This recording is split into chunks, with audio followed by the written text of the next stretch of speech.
Hi everyone, welcome to eLearnChat, where talk is knowledge. I'm Rick Zanotti, and I'm joined today by our co-host, the lovely Dawn J. Mahoney. Hey Dawn, how are you today?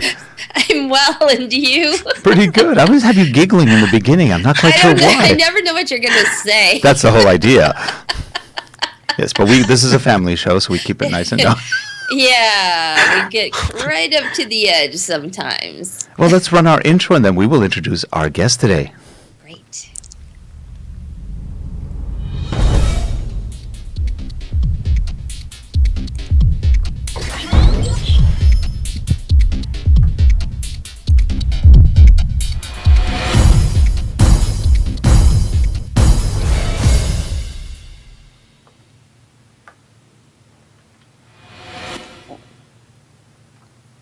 And we are back, and today we've got a great guest. I got the chance to meet him at DevLearn last year in October, but I've been a long-time fan of what his company does, and the company is Lectora, or Trivantis. I guess it used to be Trivantis, but it's now... It still is formally. It's still, yeah, formerly known as Trivantis. It's the e-learning company formerly known as Trivantis. There we go. Anyway, we've got with us Daryl Fleary, product manager for, I think you're Lectora On-line? Lectora On-line and actually Lectora Desktop responsibility as well, yes. Great. And Daryl, I have to tell you right up front, I'm going to full disclosure, I actually love Lectora. Oh, great. So just full disclosure, we use it whenever we get a chance. We've recommended it to many people. It's a great tool. It's one of my favorite tools, if not the favorite tool in e-learning. Just because it's very powerful, easy to use, and okay, the commercial's over. Hey, Daryl, great having you on, and no, thank you, Rick. We'll let Daryl talk more, but seriously, it is a great tool. And if Dawn, have you ever had a chance to use Lectora? I have not actually. That's why your life is not what it should be. Okay, I understand now the misery you go through. Yes.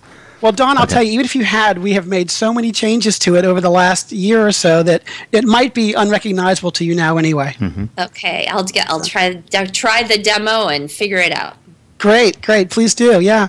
And in fact, I would love to share with you this morning some of the things we've been doing in the Trivantis house with our products, both Lectora and Lectora On-line and some of our others, if you don't mind. Love to. Tell us all the good stuff. Well, the good stuff's really started last September, but I'll fast forward just a little bit and then circle back. In late December last year, we released version 12 of Lectora. Believe it or not, it's been around that long. And in version 12, we did a lot of the improvements that our customer base has been asking for some time. A lot of neat things that allow them to sort of stay in the product and do a lot more object manipulation and shape manipulation and so forth, resident right within the product. And I'd be happy to share some of that with you if you'd like. Sure. I'd love it. Let's let hope it goes just as well. All right, let me share my screen here.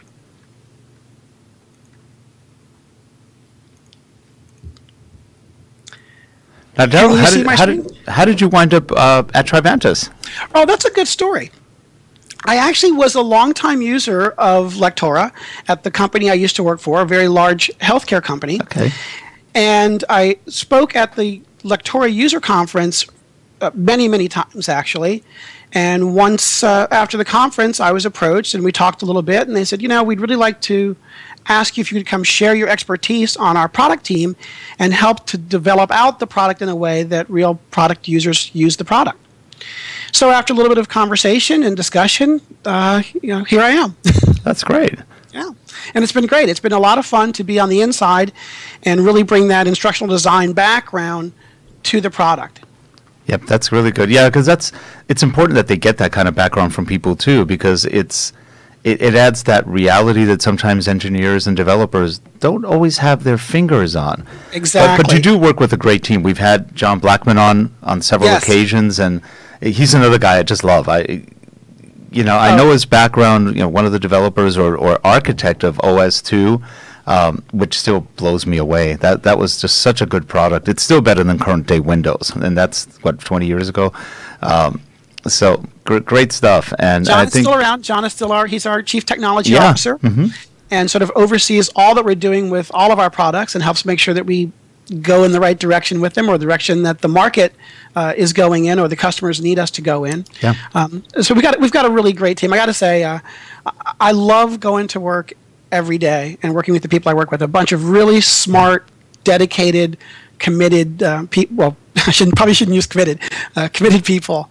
So it's really a lot of fun to work with them. Well, where we are here in Camarillo, we used to be the state. We were known for the state mental hospital. So committed is a term we understand very well. So. Well, some would say we should be committed. I got it. But no, it's really a great environment. A lot of people that really want to do good things for our product users. Okay, good. Now, did you want to share your screen? Sure, I'm happy to share that. Let me go back here. And what I thought I'd do is just take a moment and tell you about some of the neat things that we added in the last version, version 12, which came out in December. And in a way, I'm also going to use this as foreshadowing for something I'll talk about in just a minute. So I'm not going to spend a lot of time here. I don't want to do a whole, demo, if you will.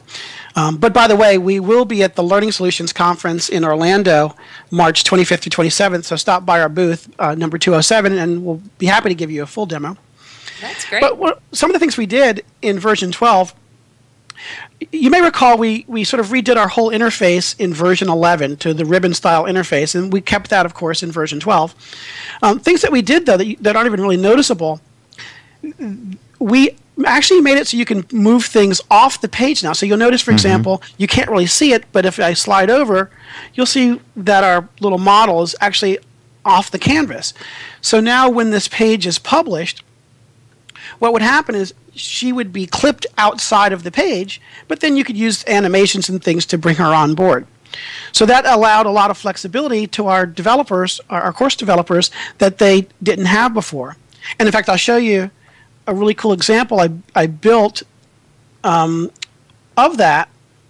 It allowed me to do things like this, where actually my page size is only this big, but my image hangs off the page on both sides. So I can actually do more like a flash or scrolling effect if I want to, just by moving the image further and further off the page.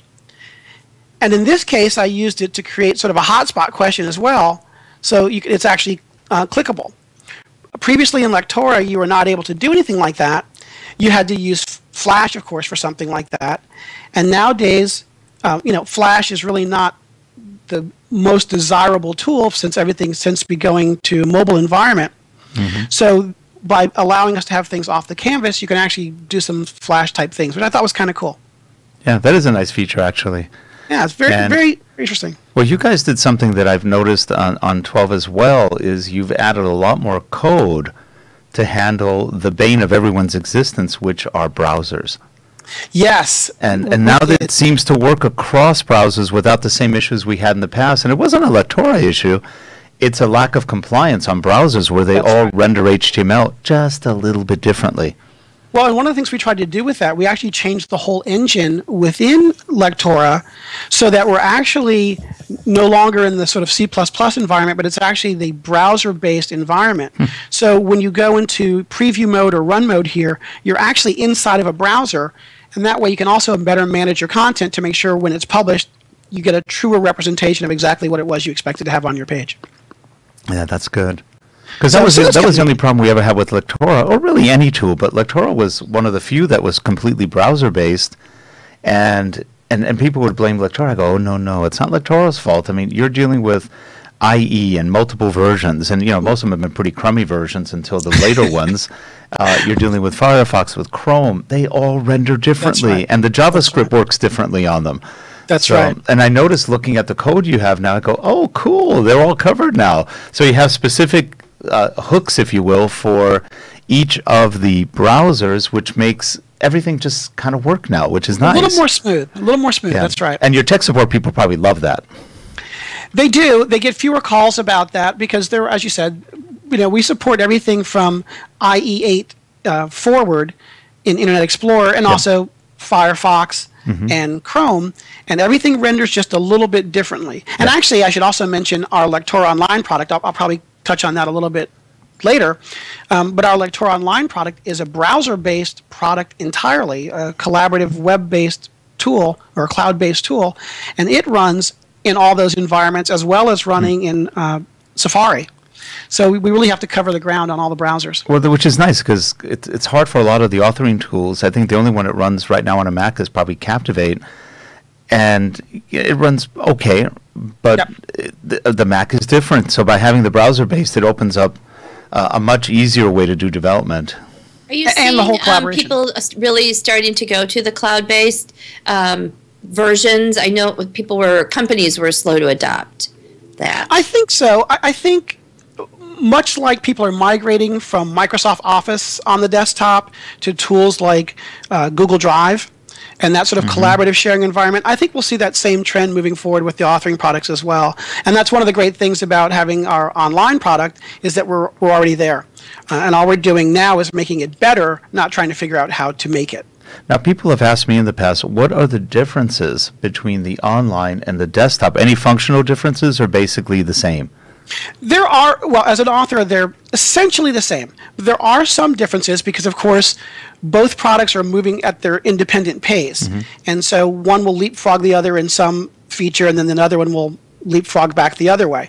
So there are a few differences in things. One of the things that we're doing, that we just did with Lectora On-line version 2, we released that in September last year, and it brought in the whole new ribbon-based interface that we had introduced in Lectora Desktop prior. So now that interface is in Lectora On-line, and one of the things in the next version of Lectora On-line you'll see is all the new things that are in V12 on the desktop, object rotation and shadowing and cropping and reflection and all those sorts of things. You'll see those in the online tool in the next version of Lectora On-line as well. Now, how hard is it to maintain two different sets of, I imagine there's a lot of code commonality, but how hard is it to maintain that from a developer standpoint? Well, we have sort of two separate teams that are working on the product. So we have guys that are dedicated, guys and ladies, that are dedicated to Lectora On-line and a team that's dedicated to Lectora Desktop. But we have a common product management team that I'm on. So as we design things, we're thinking about both products at the initial design of them, even if they don't get implemented at exactly the same time in both products. And how does hosting go? Because I can still see crossing firewalls in highly secure, risk-averse organizations being worried about that. Yes. Our Lectora On-line product is a hosted product, so we will manage all that and do all the backup and recovery and everything that's associated with that. Or you can have it behind the firewall. You can have the complete installation on your server, completely locked down, under your security and your control as well. We have a lot of clients that are in that space also. Interesting. Yeah, I think that's how a large organization would manage it. They don't like to just leave it all in the cloud yet. Yeah, and you know, with things that some of the things we've experienced as a culture over the last year with the Snowden things and other breaches and the phone records and things like that, there are a lot of companies that still want to keep their things under their control completely. But I think, like I mentioned with Google Drive versus desktop products, I think to some degree we're going to see more and more avenues of collaboration, even in places where the actual software is locked down. With distributed workforce, it sure is a nice feature and benefit to be able to do that. So absolutely, I can see it as an advantage. I'm the only one on my team that's in the Florida office. We actually have team members in New York and Cincinnati, where we're headquartered, of course, and California and Michigan. And so we're a collaborative company, and it's nice that we can offer tools that take advantage of that. Yeah, in today's day and age, it's really hard to find people where you are. Right. So it's and thanks to the internet, we're all able to share with some great talent all over the place where otherwise you wouldn't be able to. That's right. And where you are today is likely to not be where you're going to be tomorrow. That's true. That's true. As a person dipping her toe into looking for the new big thing, a lot of organizations are pulling people back in house. So that's good to hear. They are, but it depends on the organization and where they're located, because it is hard to find. If you have responsible people, it's not a problem having offsite workers. Right. You're just finding the right people. That's it. It's work ethic. It really boils down to work ethic. You have to be able to trust that your associates are doing the things that they need to be doing, even though they're not in direct site.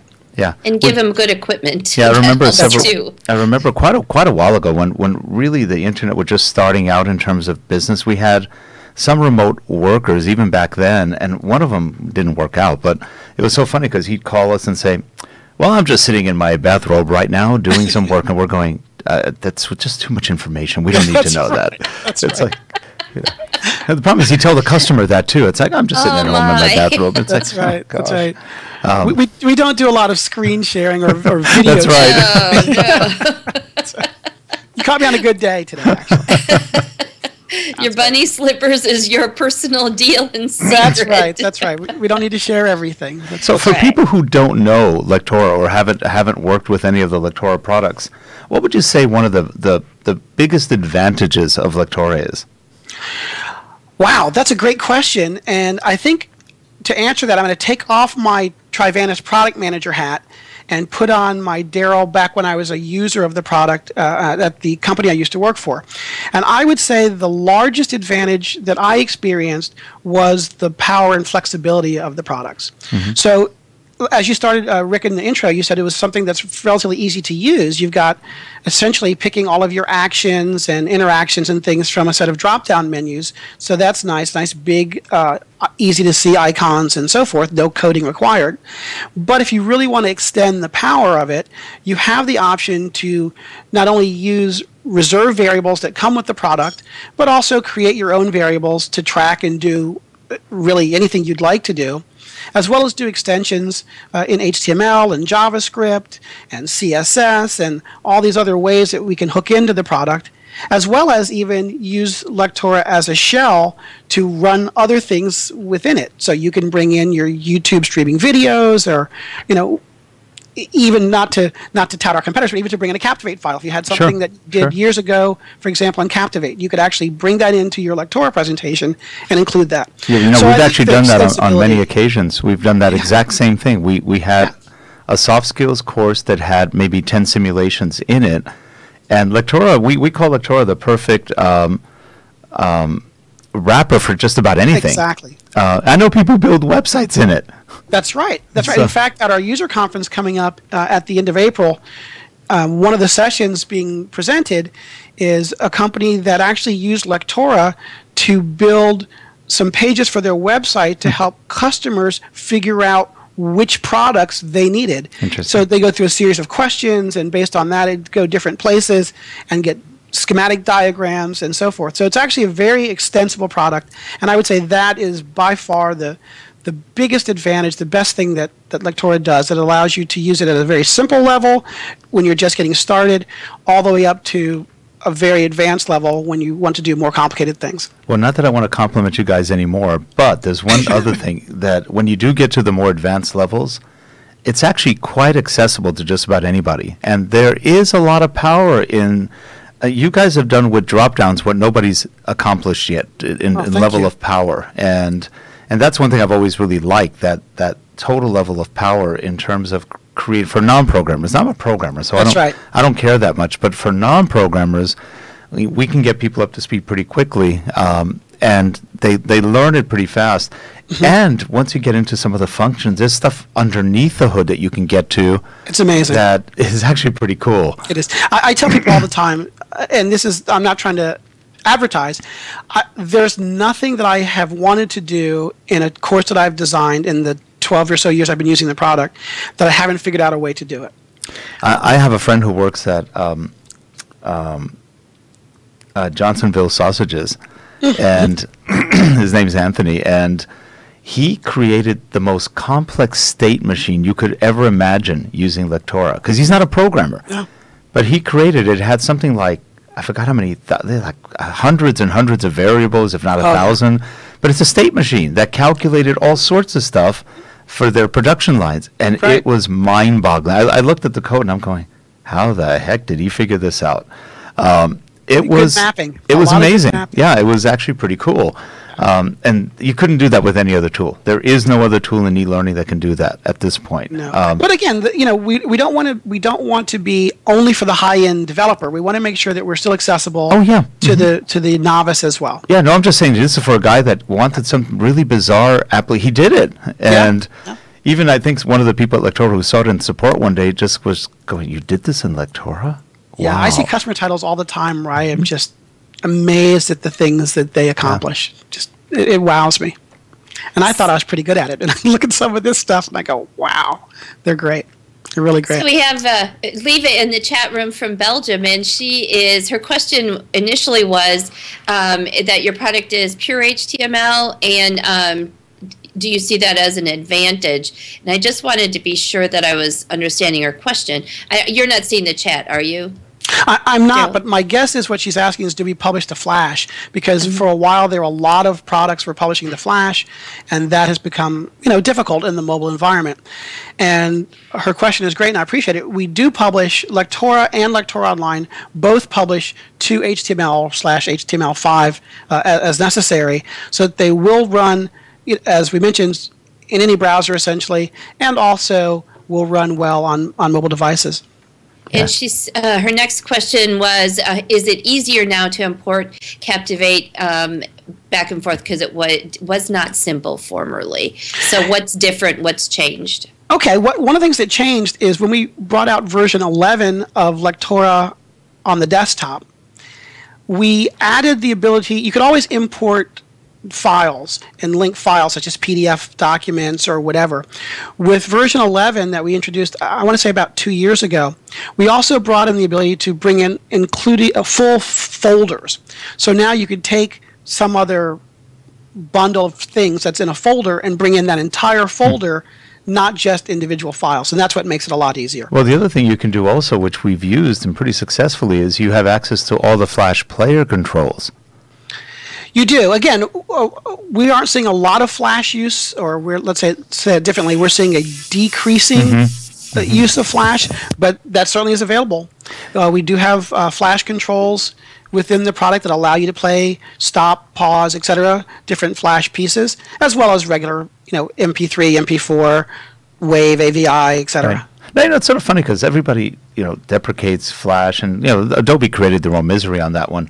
But it's fascinating because they got a little help from Steve Jobs. Yeah, exactly. Between the two of them, that was his parting gift, I think. Right. But it's interesting because really every game, or 90-something% of the games on phones and tablets, are Flash. Yes. Angry Birds, who everybody loves, they don't know. If you tell them it's in Flash, they'll faint.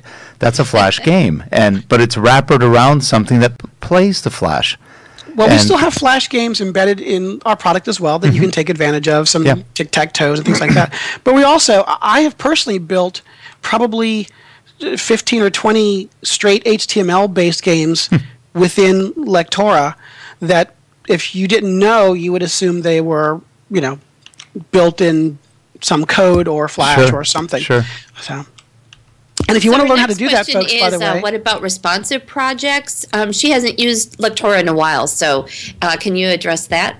Yeah, absolutely. That's a perfectly timely question. So a couple of ways I'll address that. The first thing I want to mention is Lectora and Lectora Online, Lectora Desktop will publish to a product we call ReviewLink, which allows you to do inline reviewing of your course so that your reviewers can see it just like a student's going to see it, as well as leave a thread of comments. Well, our Lectora Online product, in its next release, will also publish to ReviewLink. But here's the really exciting news. The next release of ReviewLink, version 2 of ReviewLink, will be fully responsive. So instead of having to review your courses on your PC, even if it was a course designed for mobile, now you'll be able to review your courses in ReviewLink in a mobile version of the ReviewLink application. So you can get a much truer review experience on your tablet or on your smartphone with that ReviewLink product. Now, the extension of that, of course, one of the reasons we have to do that is everyone is designing for mobile applications. So as you might imagine, I wouldn't expect to be too long before you see Lectora also being able to publish even more easily than we currently do for mobile devices. Well, you also publish right now, I think, to tablets. There's some templates that you provide for tablets, and they work really well. And that's one of the, I think, always benefits of Lectora is the fact that it was HTML from the beginning. That's right. And like I said, in the old days, it worked really well. We've been on it about at least 8 years. And so we've seen a lot of the changes. And, most of the support questions we ever had were, how do we work around a browser limitation? That's right. And really, other than that, we never really have questions. It's always the browser. And we've decreased the number of, the calls we made dramatically. So, and we never made that many calls. So it's really almost no calls anymore because it's being handled a lot better. Yeah. We're tightening that up. Every day we find some other place to tighten that up a little bit more. Yeah. Her now, you were saying something right before Dawn's last question. You were saying something about gaming, that there was something happening or webinar or? Oh, yeah, I was just going to do a shameless plug. While we're at the Learning Solutions Conference in Orlando, March 25th through 27th, I'm actually doing a presentation on gaming logic for instructional purposes. Huh. So if you're in the area, feel free to stop by and heckle me. Are you doing that? That's not at the booth. That's actually one of the presentations? That's actually one of the presentations, yes. Huh. I'm going to try to go see that. I'm going to be at Learning Solutions, so hopefully we'll see you guys there. Excellent, excellent. We're also doing some things on the learning stages and showing a little bit of what's going on as well. So it should be a fun show. Stop on by and see me in booth 207. Sounds great. So Laura just joined us, and her question was following on what you were talking about a few minutes ago. So you can design responsively for mobile right in Lectora, whether online or on the desktop? You can. There are a couple ways you can do that now that I would say are not what I would consider to be perfectly true responsive. What you can do right now, as Rick mentioned, we have a lot of different templates that are designed for tablet size or smartphone size or iPhone size, whatever. And you can use those by creating different either assignable units or chapters. You could actually build out your content in a way that's perfect to display on those other devices. And then using a simple action, a simple variable in action, when the student comes into the title, you can branch them to the appropriate device presentation, if you will. So that's currently available in Lectora. And what we're working on now, of course, is even more true responsive, where really you can build your title one time and Lectora itself will detect what device you're running on and help display that content appropriately. So that's some of the backroom stuff that's happening right now in Trivantis. Great. She's saying, does it have to be different files or all within one file? I'm reading as you're talking. No, that's great. So what we're doing right now, we are in a lot of meetings and designing and prototyping and trashing and wash, rinse, and repeat to try to figure out what's the best way to make a good responsive design solution for our Lectora products. But the one tenet that we have maintained from the very beginning is that it will be one file and one publish. Okay, one file, one publish. So that's the goal. It's not exactly here yet. It's not exactly here yet, but it will be one day. Okay, great. We'll stay tuned for that. Well, I still maintain for years, even though everybody wants to go mobile and everybody talks about it, it's more wanting than reality. And a lot of people go with the buzz, but the reality is most companies aren't doing a ton of mobile. Some are. Right. I think most companies are not intentionally doing a ton of mobile. Right. There are some requirements, but I think what's happening, while we are designing still for our desktops by intention, our population is still accessing a lot of our courses through their mobile devices while they're on the train or whatever. So I think that's where we're kind of caught in the middle, and we have to get a little bit better at actually designing, knowing that it's going to be consumed in other ways. Yep. Well, and part of the issue, too, is how they're accessing the content and what they allow on their devices. That's right. Is it purely browser-based? Are they going to have to use a tablet, using LMS? There's so many variables around wrapping a mobile solution. So I think that's part of what corporate America, et cetera, is working through. And we're learning as we're driving the car, so to speak, as far as mobile and mobile ability to be mobile. So those of us in the design world, I think that there's still a lot of decisions and standards we need to adopt. That's right. In fact, an extension of that, I just got a new PC for work, and one of the specs that I requested was touchscreen, so that I can start thinking about, as we develop the future versions of Lectora and Lectora On-line and ReviewLink and our CourseMail and our other products, how might touchscreen affect the way we design for those applications? Interesting. What, did you get a Lenovo all-in-one or just a... I do have a Lenovo, yes. Okay. They have the nicest touchscreen I've seen. 100% honesty, it's actually still in the box because I was on vacation last week. So I can't wait to dig it out of the box. Did you get the 27-inch one? No, I went the other way. I went smaller because when I go to these conferences and things of that nature... Oh, so you can show it. I can travel with it, exactly. Because they have a beautiful 27-inch. I see it at Best Buy all the time, and they even have an i7 version of it. And I kind of want it, and I keep holding back because it doesn't really have a second video card or anything like that. So, but it's cool. It's beautiful looking. It looks as good as any iMac, and it's totally touch. Wow, well, I'm looking forward to doing that and figuring out how touch plays into the next generation of course development. Yeah, interesting. Yeah. So Laura's asking, do you happen to have any statistics, off the top of your head, about who is accessing content via mobile? Are we seeing trends in industries? Are we seeing trends in job classifications, I guess, et cetera? We are, and I don't have any hard data off the top of my head, but I can tell you what I recall from conversations. And that is where I think we're seeing a lot of it is, first of all, from a job classification, we're seeing a lot of it in sales and things of that nature where people are out of the office all the time and need to get updated. We're seeing it from an industry standpoint in things like insurance and banking, where again, people have to have the latest regulatory information immediately, and a lot of times that is getting pushed to them to their smartphones. So we're seeing it in a couple different industries like that. We're seeing it in the entertainment industry a bit. We're seeing it in food and beverage, because if you think about it, if you go to a restaurant now, there's a pretty good bet the person taking your order probably has a tablet in their hand nowadays, not necessarily a notepad. And certainly in self-serve situations as well. I forget the restaurant at the airports that it has little iPads and you place your order that way. So there are a number of different industries where we're starting to see this evolve. I think the places that will be slow. Oh, certainly education too. I should mention that. I mean, we see that quite a bit with colleges and universities. So I think there's some industries that are going to lead the way. I think there will be others that will lag behind.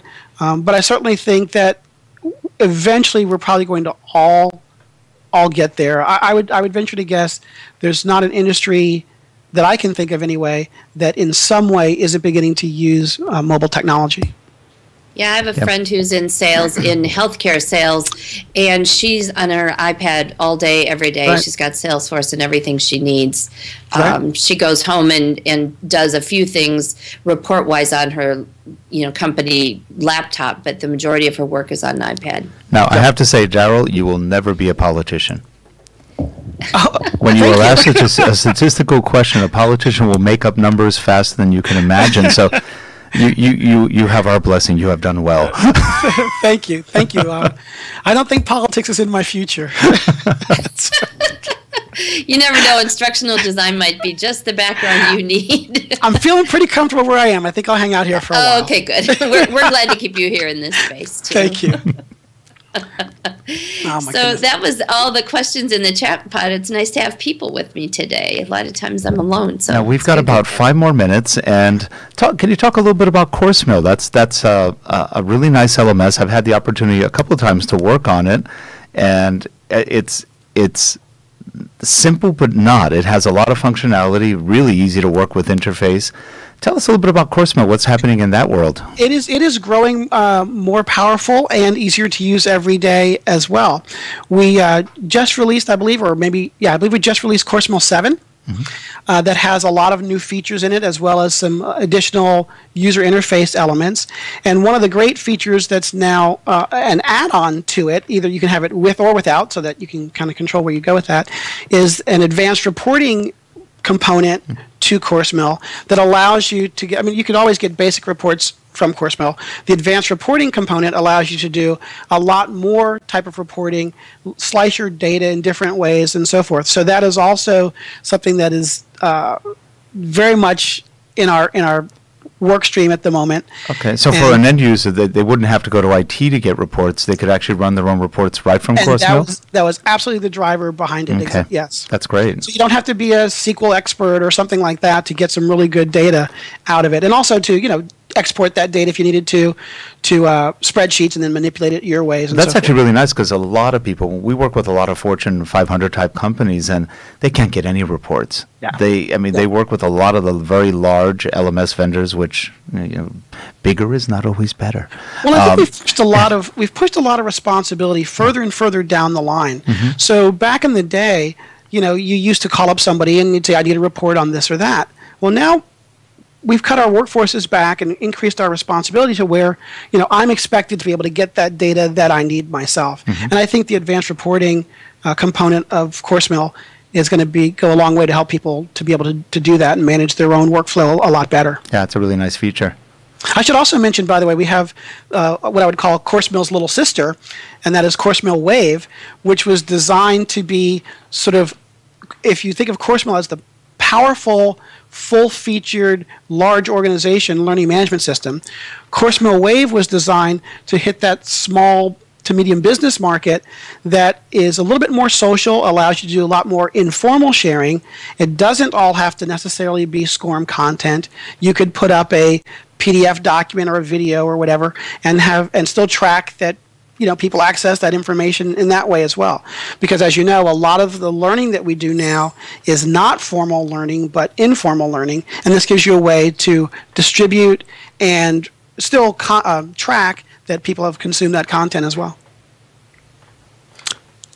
So I encourage everybody, if you're watching this, if you're interested in this, just hop on out to our website. They've put the link up there a couple times. And just browse around in the product list and take a look at CourseMill Wave and some of the other things that we have to offer. I think, one of the things we've tried to do is provide a slice across the industry that pretty much anyone, depending on their level of need, can take advantage of, from the easy entry points of Lectora to the more sophisticated things you can do, to the collaborative side of Lectora Online, to the large course and curriculum maintenance and distribution and monitoring that CourseMill offers, to the social, less formal that CourseMill Wave offers. We've really tried to sort of paint a swatch across it that can touch just about everybody in ways that will be meaningful and helpful to them. That's great. Well, Daryl, we are at the end of our time. Really appreciate you coming on and sharing some of what you guys are doing with Lectora and some of the stuff that's coming up soon. And you'll be at Learning Solutions, so will be, yes. If you're there, check out the Lectora booth and say hi to Daryl. Well, thank you for having me on. I really appreciate it. Oh, no, our pleasure. Anytime. And Dawn, we will see you next week. Next week we've got Amber Aziza from, what is the name of that? Global Millennial The Global Millennial Conference. Right. Yes. It's the only conference that nobody's going to show up for. No, I'm just kidding. These millennials. I'm just kidding. You behave. Actually, Amber is great. Most well-attended conference of all of them, probably. That's right. It probably will be. It should be fun. Anyway, well, everyone, if you're in the chat room, thanks for being there. We appreciate your comments. And if you're watching the recording on Vimeo or YouTube, please leave a comment. And we love hearing from you. And subscribe. If you don't subscribe, we don't know you're there, and that's not good for us. That's true. Anyway, have a good one, everyone, and we will see you next week on eLearnChat. Take care. Thanks, people. Bye.